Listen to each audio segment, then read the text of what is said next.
Nabigo ang Alas Pilipinas men's team na umabante sa next round ng ABC Nations Cup sa Vietnam. Para bigyan ng mukha ang Balita Mobile Journal, Denise Valdesancho. Nagpatikim agad ng panalo sa PBA Season 49 Philippine Cup Quarterfinals ang Rain or Shine kontra NLEX Road Warriors, 92-89.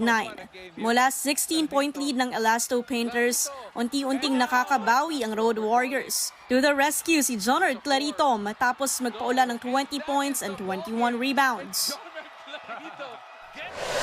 Nalusutan naman ng TNT ang Magnolia 89-88 matapos maipasok ni Kelly Williams ang kanyang free throw. Pinangunahan ni Roger Pugoy ang kanilang panalo matapos magtala ng 30 points. Still, pinuri ni head coach Chot Reyes ang depensa ng Magnolia.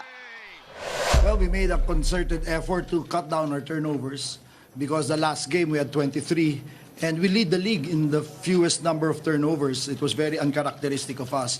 Credit to Magnolia's defense. They're very physical, they're very long and athletic.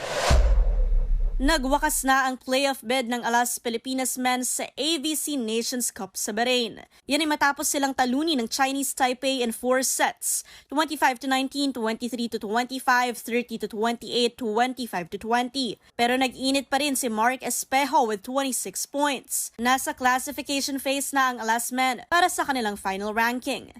Mobile Journal, Denise Valdesancho po, hatid ang mukha ng balita.